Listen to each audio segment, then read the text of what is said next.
Inter sapu bersih derby Milan, 5 kali menang 12 gol. Rekor Ciamik MU di Old Trafford hancur. Mohamed Salah sukses goreskan rekor langka.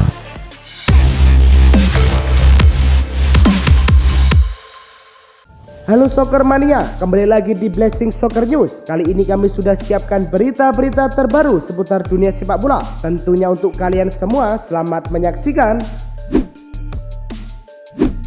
James Maddison sabet penghargaan PL Premier League Player of the Month untuk bulan Agustus. Dari 4 laga, Maddison cetak 2 gol dan 2 assist. Gelandang serang berusia 26 tahun itu pun berani memakai nomor punggung 10. Manajer Ange Postecoglou menempatkannya di belakang striker dalam formasi 4-2-3-1. Maddison disokong oleh Sarr dan Bissouma di belakangnya. Maddison pun tidak perlu turun jauh-jauh bertahan, sehingga membuatnya bisa dengan mudah memulai serangan balik. Ezequiel Palacios kembali jadi momok menakutkan bagi Bayern Munchen. Gol telatnya itu sanggup membuat Leverkusen memaksakan Munchen dengan skor imbang 2-2. Dengan gol yang dicetaknya, pemain timnas Argentina tersebut sudah mencetak 3 gol dari 2 pertemuan terakhir menghadapi Munchen. 2 gol lainnya tercipta pada musim 2022-2023 lalu di pekan ke-25. Menariknya lagi, proses ketiga gol Palacios melalui cara yang sama. Dirinya mencetak 3 gol tersebut dari titik putih. Jerry Cardinale sudah memiliki visi dan misi yang ingin ia wujudkan di AC Milan. Terlebih lagi, saat ini kompetisi Liga Italia masih kalah populer dibandingkan Liga Inggris. Untuk itu, selain meningkatkan branding klub, ia juga harus bekerja sama dengan pihak-pihak terkait demi memajukan nilai kompetitif kompetisi sepak bola negeri pizza. Namun sayang, menurut pengakuan Jerry Cardinale, ia tidak mendapat cukup dukungan dari pihak Serie A Liga Italia. Pengalaman-pengalaman yang sudah ia kantongi sebelumnya dianggap tidak relevan, alhasil ia pun tidak dapat berbuat banyak. Pasukan David Moyes baru beranggotakan 24 pemain, artinya The Hammers masih bisa menambah 1 pemain lagi untuk menggenapinya jadi 25 sesuai kuota. Sky Sport melaporkan bahwa West Ham bisa memberikan slot itu kepada Jesse Lingard. Mantan wonderkid Manchester United itu sendiri tengah berstatus bebas transfer. Jesse Lingard belakangan berada di skuad West Ham untuk bergabung dalam latihan. Situasi ini pun membuat kemungkinan bergabung terbuka lebar.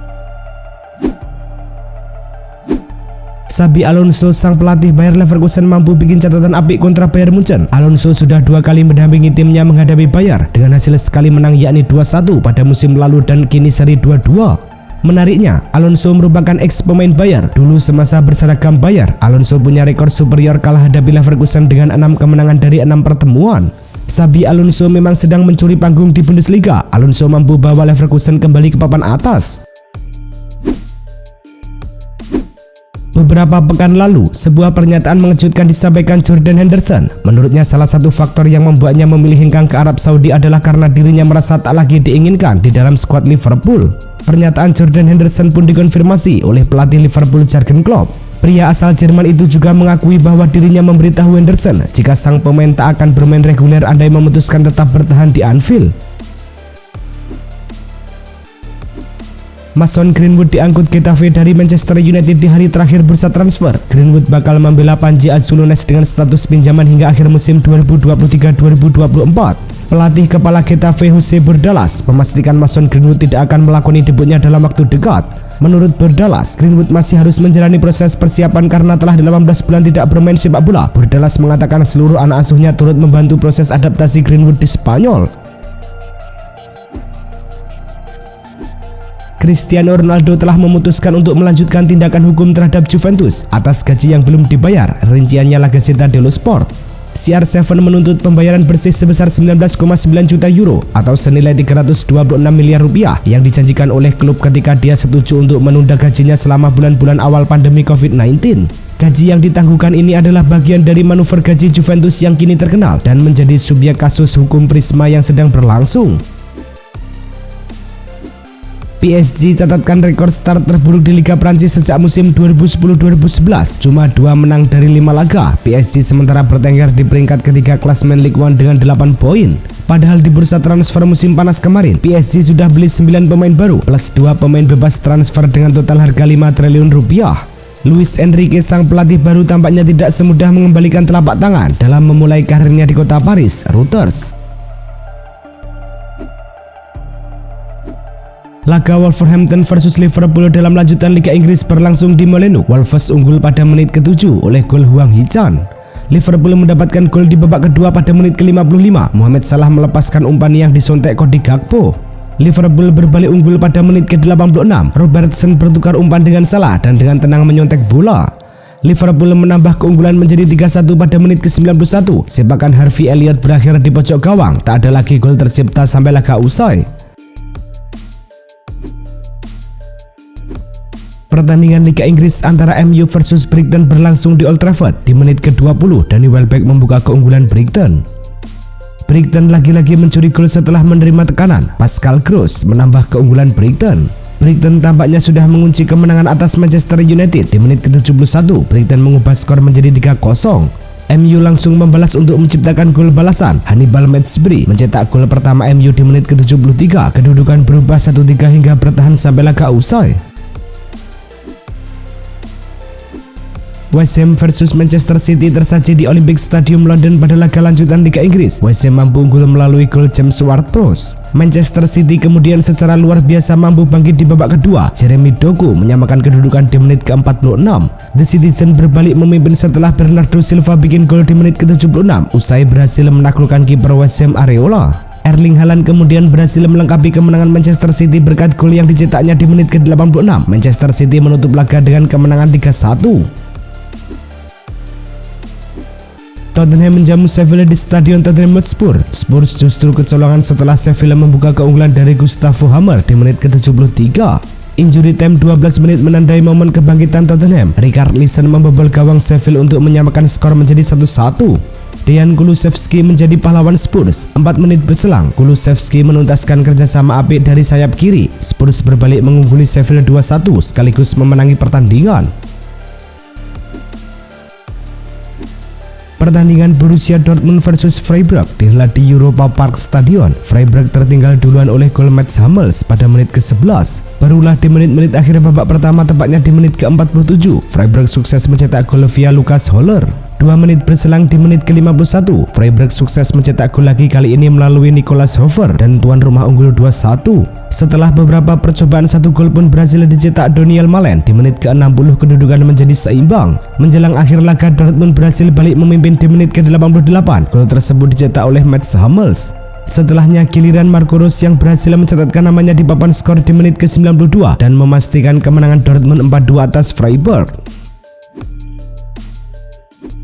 Juventus menjamu Lazio di Allianz Stadium pada laga lanjutan Liga Italia. Juventus sudah mampu mencetak gol ketika laga baru berjalan 10 menit via Dusan Vlahovic. Juve bisa mencetak gol kedua di menit ke-26. Tusukan Adrian Rabiot melahirkan bola liar yang disambar oleh Federico Chiesa. Upaya Lazio menipiskan ketertinggalan berbuah hasil di menit ke-65. Tembakan Luis Alberto bersarang ke pojok kiri gawang Szczesny. Juventus hanya butuh waktu 2 menit untuk membalas gol ini. Dusan Vlahovic bikin brace pada pertandingan kali ini. Juventus mengakhiri laga dengan kemenangan 3-1.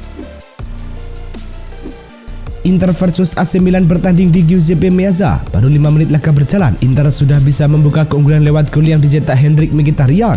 Milan kebobolan lagi pada menit ke-35. Inter mengandalkan serangan balik untuk menjebol Milan via Marcus Thuram. Milan bikin gol lebih dulu di babak kedua. Pada menit ke-57, Rafael Leao berhasil menaklukkan Yann Sommer dari jarak dekat. Inter meredupkan asa Milan lewat gol ketiga yang dibuat pada menit ke-69. Mkhitaryan mencatatkan namanya di papan skor. Inter mendapat penalti pada menit ke-78. Kalhanoglu sebagai eksekutor sukses menaklukkan Maignan dan membuat skor jadi 1-4. Davide Fratesi menambah derita Milan setelah menjebol gawang Maignan pada menit ke-92 via serangan balik. Skor 5-1 menutup duel Inter Milan versus AC Milan. Genoa versus Napoli bertanding di Luigi Ferraris. Genoa bisa memimpin duluan di babak pertama lewat gol yang dicetak Mattia Bani di menit ke-40. Menit ke-56, Matteo Retegui akhirnya mencatatkan namanya di papan skor setelah menyontek umpan jitu Kevin Strootman. Napoli baru bisa bikin gol pada menit ke-76 lewat Raspadori yang menaklukkan Josep Martinez dari tiang dekat. Tim tamu menyamakan skor 2-2 pada menit ke-84 lewat Politano. Umpan lambung disambut tendangan voli Politano ke pojok gawang. Skor tersebut menutup pertandingan Genoa versus Napoli. Valencia versus Atletico Madrid tersaji di Mestalla pada laga lanjutan La Liga. Tuan rumah membuka keunggulan ketika laga baru berjalan 5 menit melalui sepakan Hugo Duro. Hugo Duro kembali menjadi mimpi buruk untuk Atletico Madrid. Ia berhasil mencetak gol keduanya di pertandingan ini pada menit ke-34. Valencia semakin menjauh di menit ke-54. Tembakan Javi Guerra dari luar kotak penalti bersarang ke sisi kiri gawang Atletico. Valencia menangi laga kontra Atletico dengan skor 3-0. Barca menjamu Real Betis di Stadion Olimpik Luis Companys. Kebuntuan Barcelona akhirnya terpecah di menit ke-25. Joao Felix yang sukses membuka skor. Barca hanya butuh 7 menit untuk memperbesar skor. Lewandowski membobol gawang Betis dan merubah skor 2-0. Ferran Torres menjadi eksekutor lalu melepaskan tembakan melengkung indah. Barca memimpin 3-0 atas Betis di menit ke-62.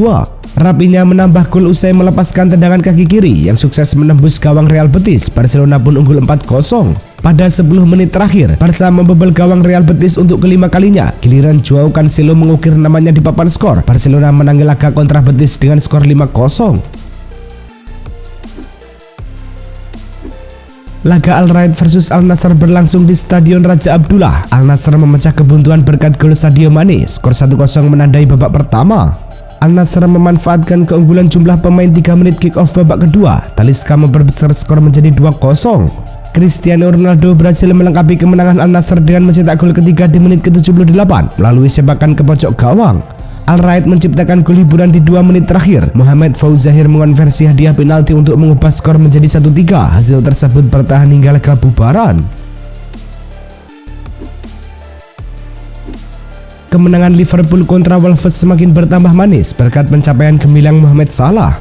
Pemain asal Mesir itu berhasil membuat rekor di abad ke-21 usai membuat 2 assist dalam laga melawan Wolves. Berkat 2 assist itu, Mohamed Salah berhasil menjadi pemain pertama The Reds di abad ke-21 yang mampu terlibat langsung dalam gol di 5 pertandingan pertama Liverpool dalam satu musim sejak John Barnes pada 1990-1991. Sebelumnya Mohamed Salah sudah terlibat langsung dalam gol di 4 pertandingan pertama Liverpool musim ini. Manchester United tampil sangat baik di kandang selama setahun terakhir ini. Mereka tidak terkalahkan dalam 20 pertandingan saat bertanding di Old Trafford. Namun, Brighton berhasil memutus rekor tak terkalahkan setan merah itu. The Seagulls sukses membuat pasukan Erik ten Hag tersungkur di depan pendukungnya sendiri. Selain itu, kekalahan ini memperpanjang rekor buruk ten Hag saat melawan Brighton. Pria asal Belanda itu tak pernah bisa mengalahkan The Seagulls selama menjabat manajer setan merah.